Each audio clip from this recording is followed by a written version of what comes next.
Welcome to Indie Beacon Radio, where creative souls can find help in marketing their creations. You can send questions for each show on Twitter using the hashtag IndieBeacon. Now sit back and enjoy learning about our guest for this show. Good evening, y'all. This is awarded author Shanley Charbonneau. This evening, we have the lovely Ann Faremouth.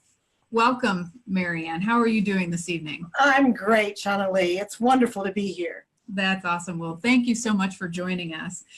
Ann is the author of the book Revolutionary Recruiting. She is a recruiter. She actually has a recruitment firm. So what better person to talk to about this wonderful book and her very interesting story about how she actually wrote the book. So what I'd like to start out is, Ann, could you talk a little bit about what you're doing now and with your firm and your book, and then we'll kind of go back to why you decided to write the book. Okay.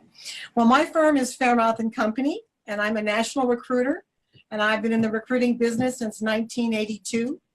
And I place people all over the country in various positions. My major focus is pipeline service, but I also work with a group of recruiters, and we network in this organization called HIPC, which is an acronym for Houston Independent Personnel Association. And so we work with several recruiters in different fields. So we certainly can work with anyone in any industry besides pipeline service.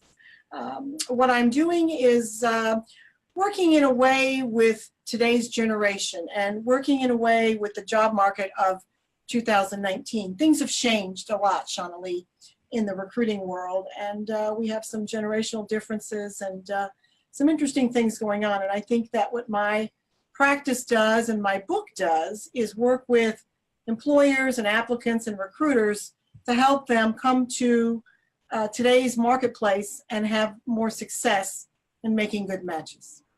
You know, we've spoke before, and you know, it's very interesting is your approach on how the job market changes within generations. You know, admittedly, I am Generation X, known for the generation that had nothing attached to it. So we literally was called Generation X.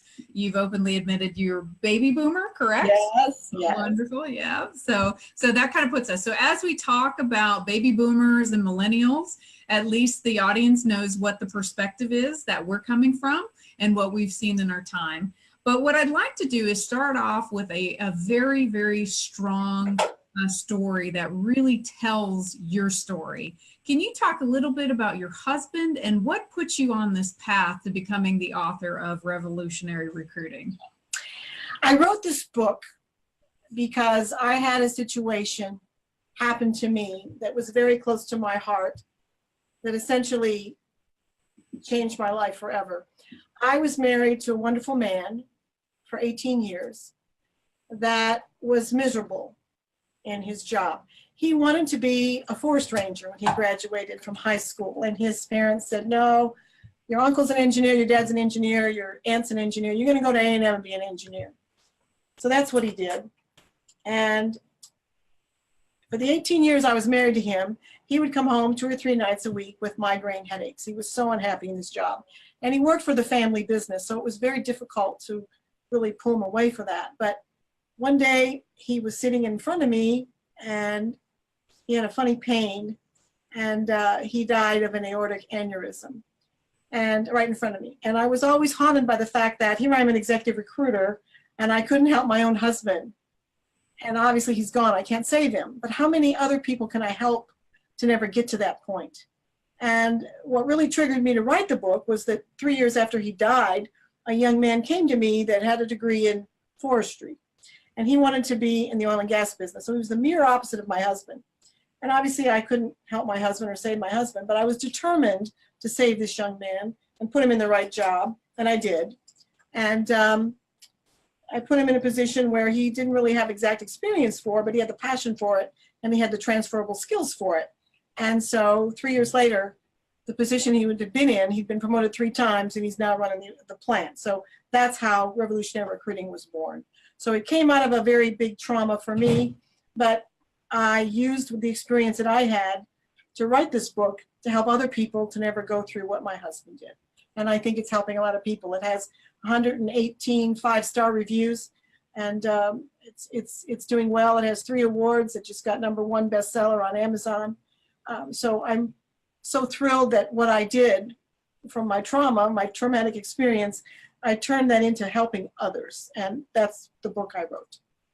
That's a very powerful story. And you know, we talked a little bit about how the gentleman showed up in your office and what you told him and what happened when he showed up on the job site. And he was a millennial, correct? He was a millennial. This guy came into me and he had a baseball cap on and he had real long hair.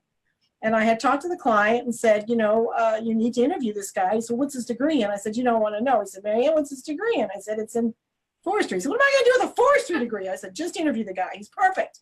He's got transferable skills and you can get him a whole lot less expensively than you can an experienced person. He said, all right, I'll see him at 2. And it was 11 o'clock. And I said, you go, Jason, and you get that haircut. You take that cap off.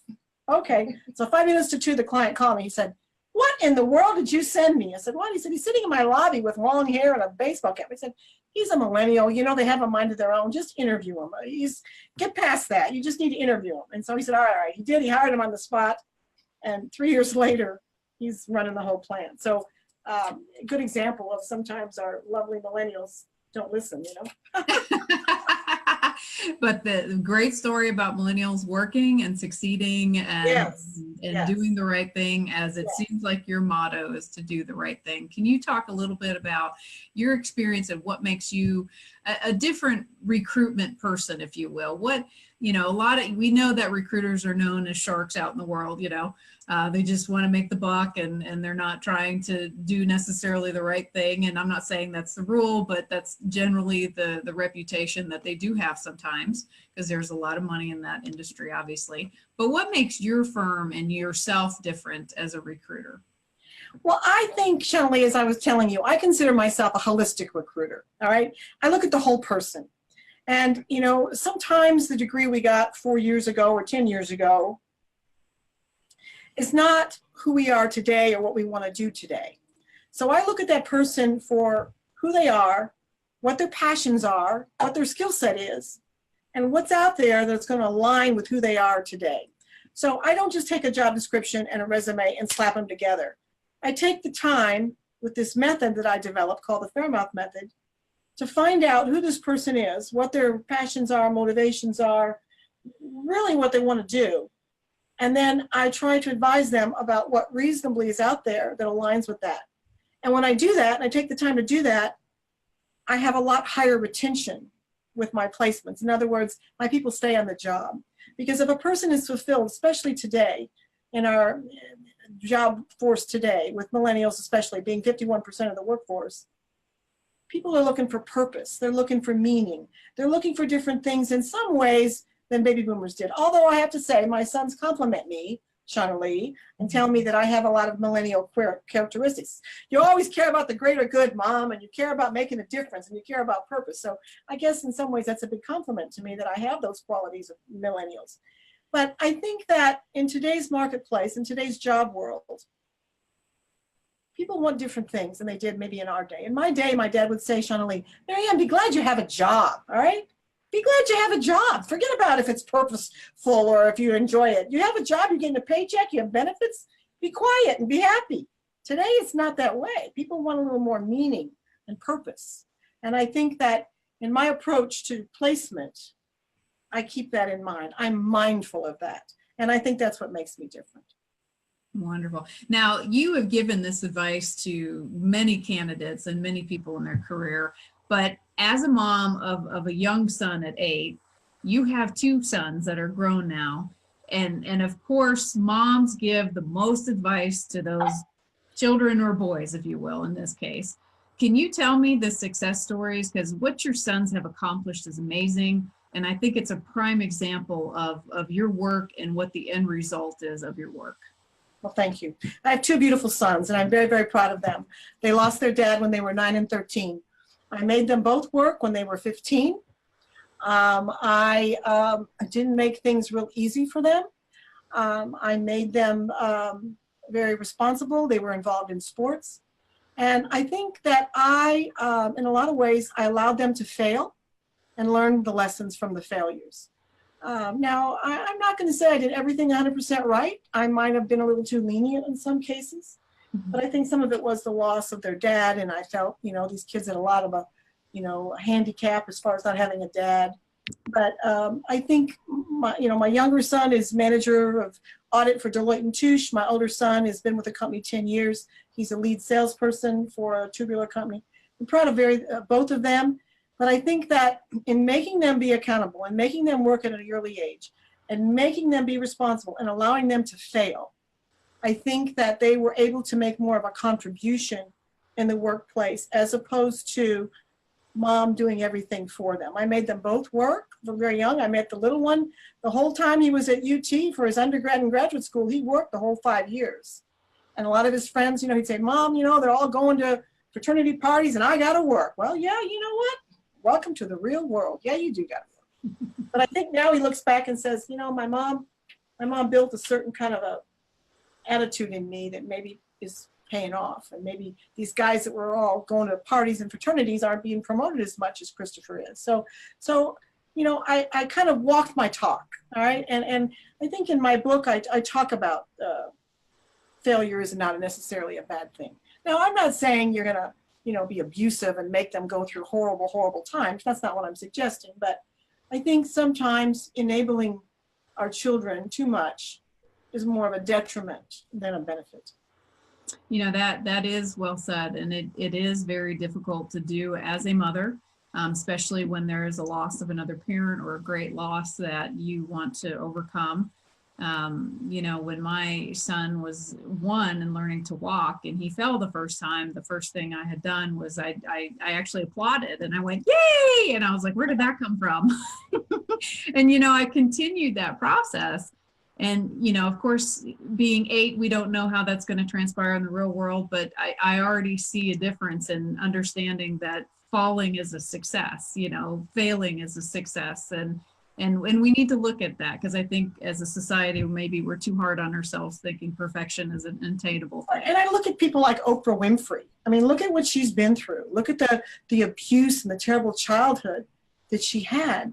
But with all those experiences, Shonali, that she went through, she has enormous compassion, right? And she's able to take what she's done and help others, all right? And so sometimes when you have walked down that road that might not be paved with all these, smooth little pebbles, you have more sense of a compassion and you can understand others. But more importantly, you want to make a contribution. I heard somebody say one time, I think it was Oprah, what's worse than having a lot of challenges is not having any. Okay. Absolutely. And I believe that. I mean, I see candidates come in my office that never worked a day in their life. And in fact, I have this joke I tell people. I had this candidate come in one time who was degreed from MIT. And he said, I don't have any experience. I have a degree from MIT. I want $100,000. I want 4 weeks vacation. I want 401k the first day. I want a company car. I said, how about this? How about I get you $125,000? How about I get you a red Corvette? How about I get you 5 weeks vacation and I get you 401k in the first day? And he said, wow, are you kidding? I said, yeah, but you started it. I mean, well, let's end on that note, Mary Ann. That's a great story. Love it. We are again talking to the very talented Mary Ann Faremouth, the author of Revolutionary Recruiting. I am Grace Allison Blair, an award-winning author, motivational speaker, and modern mystic. I have combined spiritual and psychological principles in my nonfiction self-help books under Grace Allison and fiction books under Grace Blair. Go to modernmysticmedia.com to find Do You Have a Dream? 5 Keys to Realize Your Dream, and my novel, Einstein's Compass, a YA time traveler adventure. Love to read? Love to meet authors in person? Then check out bookfestival.network to find a book festival in your region of Texas. We are adding book festival events throughout the year, so sign up to get notices and even a coupon towards purchase of a Texas author's book. Sign up at bookfestival.network.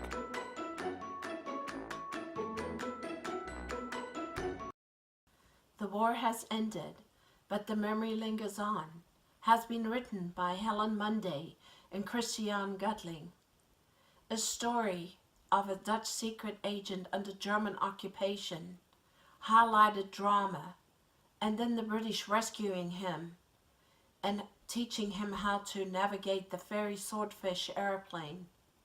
This book can be purchased on Amazon and Barnes & Nobles, written by Helen Munday and Christian Gutling. Welcome back to Indie Beacon Radio. Don't forget to like us, follow us, or subscribe to one of our many channels.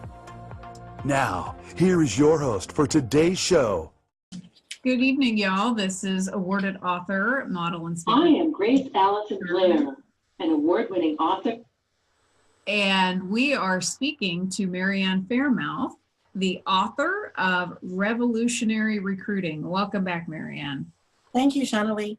Absolutely. So we left off on a great story about a candidate walking in and wanting the car and the keys and the money and the fame and the fortune, and you upped that bar and then made him realize that that might be a little sarcastic at this point. How does your book, can we talk a little bit about your book and how this really helps candidates and people, whether it's getting a new job, trying to succeed at a project, or succeed at life? Okay. Well, revolutionary recruiting has what we call a 5-step Faremouth method. And it's a step that, it's a method that I've used for over a quarter of a century to help people achieve their goals. And as an author, when I was writing my book and on my journey as a writer, I realized that there's bigger issues sometimes involved. And yes, revolutionary recruiting is about finding a job, but really revolutionary recruiting is about finding a life and finding, it's a handbook for anyone who wants to be the best version of themselves. And there's 5 steps, and I'm writing a sequel to Revolutionary Recruiting that will kind of extrapolate those 5 steps and expand upon it in some ways. And the 5 steps seems rather simplistic, but they're really not. The first one is, step number 1 is do a self-inventory. When I was in Greece taking my son on his school trip, I went to the Temple of Delphi, and there's a temple there and an altar there, and in Greece it says, know thyself. And the Greeks are very, very smart people. So I think identifying yourself, know thyself, who are you today? What is important to you today is a very important step for anyone to go through to achieve a goal. Second one is ask better questions. Third one is step out of your comfort zone. Stepping out of our comfort zone is very hard because we all want to do something that's familiar. I heard a good speaker the other day say something, change is easy, you go first. I mean, none of us like change. None of us like to step out of our comfort zone, but it's important for us to grow. The tough stuff helps us to grow.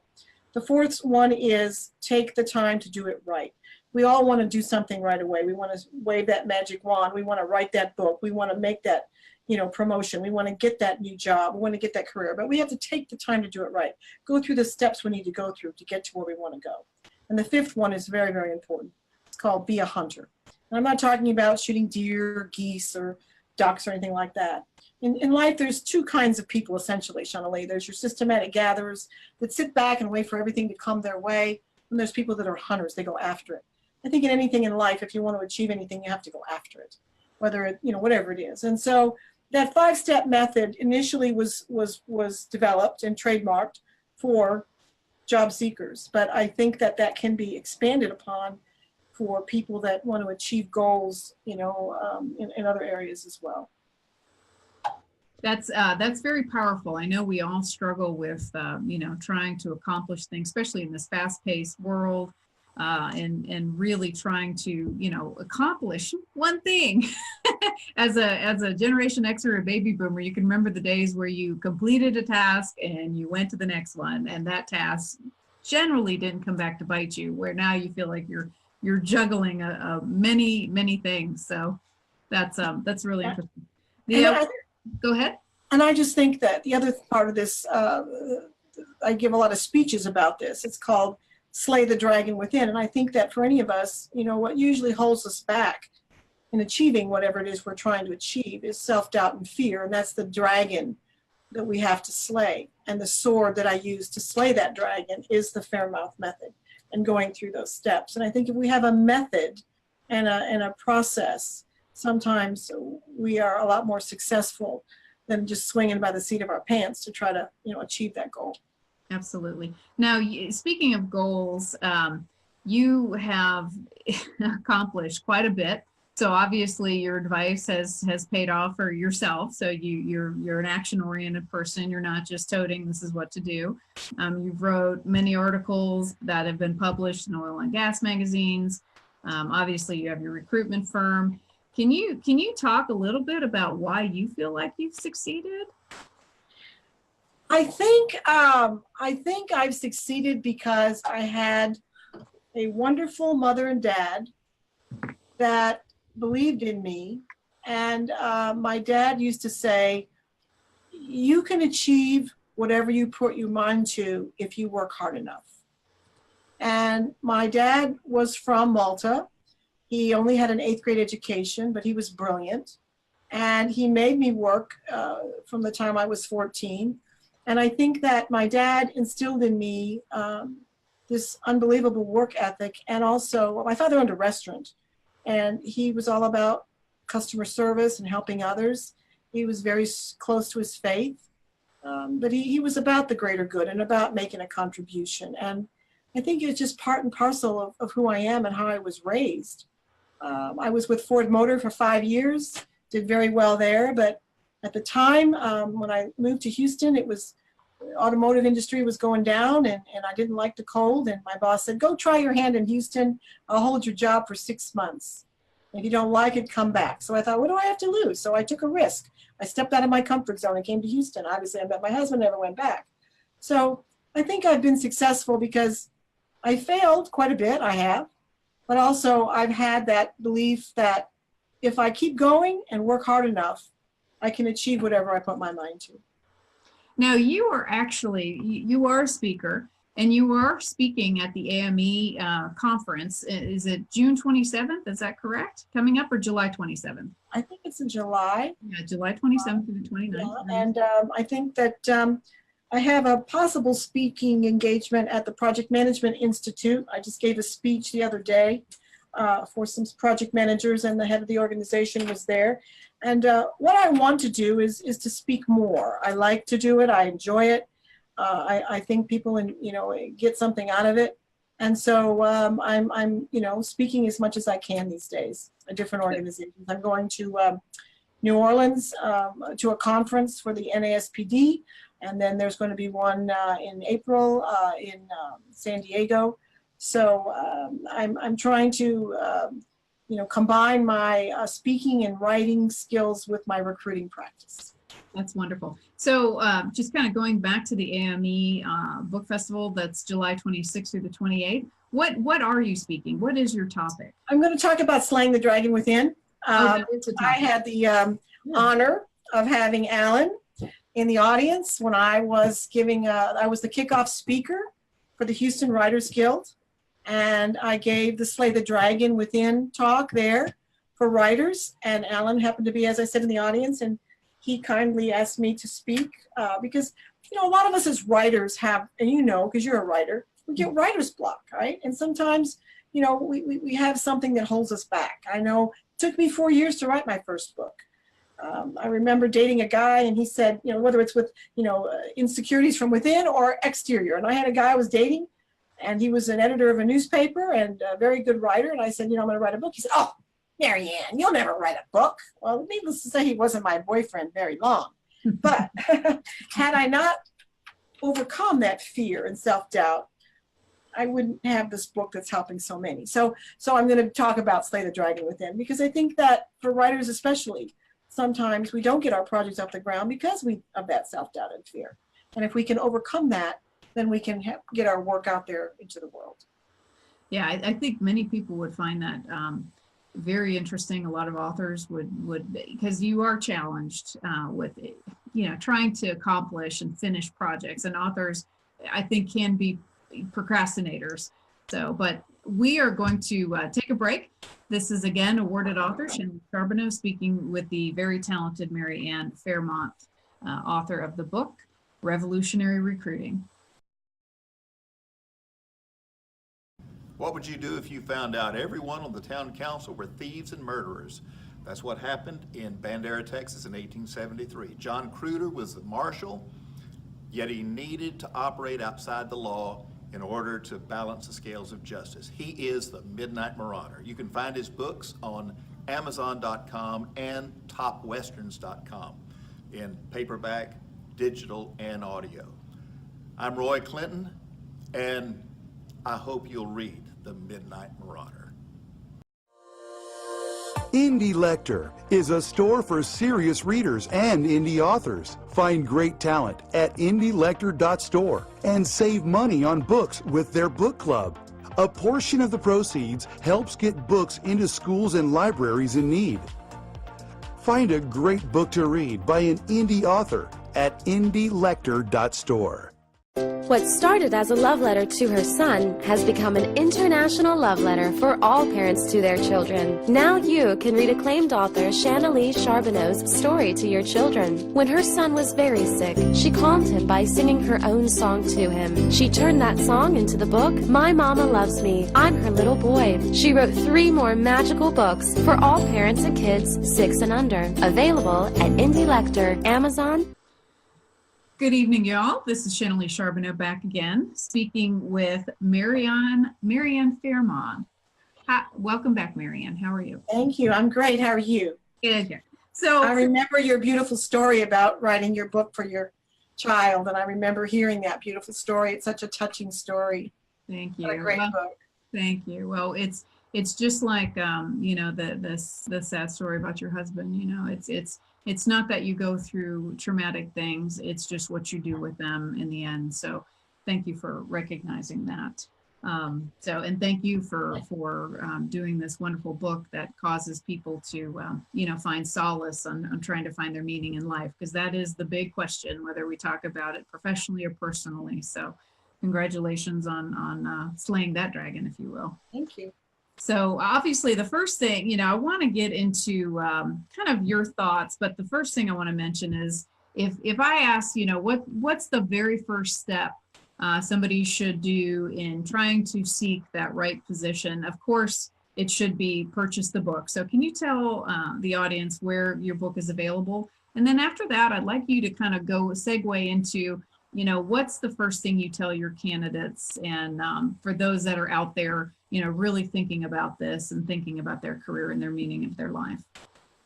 Well, they can find the book on Amazon.com. They can also find it on Ingram Spark. I believe Alan has it at his indie store now, and I think it's also at BarnesandNoble.com.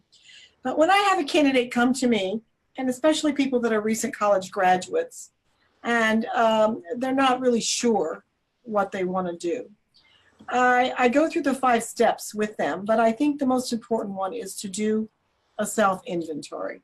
Who are you right now? What is your skill set? What is it that you really need or want to do right now? And then what is reasonably available for that? I mean, if you come in to see me and you say, I want to be, VP of marketing, and you have 0 experience, okay, that's not going to happen. But if you come in to see me and say, I played baseball the whole time in high school and college, and I'm really about a team, and I really like working with people, and I'm thinking about something in customer service. What are my options? Okay. And so I work with them as far as what is their interest, what is their passion, where they have some skill set, and how can we transfer that into a position for right now that's going to be fulfilling to them. And it might not be the end all job, but it's a start. And sometimes I tell them, even the first job, right, it's a start. It might not be where you're going to end up, but you have to start, and you have to be reasonable. And also I tell them, when you take that job, don't just say, well, I'm going to do what's in my job description. The people that I see that achieve and that move up the ladder and that do well are the people that do over and above what they're required to do. Absolutely. Right? To do more than what's required. But the first step is, let's do a self-inventory. Let's see who you are. Let's see what your transferable skills are. And then let's see where they fit. That's wonderful advice. And I can tell you, as a Generation Xer, have found that that has led to some of my success as well. So I hope that's very well received by the audiences that are trying to grapple with what next, what to do, what to make you feel fulfilled, because every skill is an additional skill you can take forward, no matter what your job is. So in our last minute, can you talk about your website, where they can find you, your next appearance, if you will, and I think we're good. All right. My website is faremouth.com. Again, you can find me at Faremouth and Company. You can send me an email. All my contact information is on my website at faremouth.com. I will be speaking, I believe, next month for the Project Management Association. That'll be on my website. And I feel very encouraged about 2019. I think Houston is perched for some great things. And I think we have a wonderful climate here in Houston. And I'm just delighted to be associated with the Texas Authors Association. And I feel proud that one of my very, very special crafts is to be a writer. Well, Mary Ann, thank you for joining us. Thank you for writing this book, and appreciate your time. This is, again, Mary Ann Faremouth, author of Revolutionary Recruiting. Peace out. This is Shanley Charbonneau, awarded children's author, model, and speaker. Thank you. Thank you for listening to Indie Beacon Radio, where creative souls can find help in marketing their creations. To learn more about Indie Beacon services, to be a guest on the show, or to advertise on our show, please visit our website at indiebeacon.com.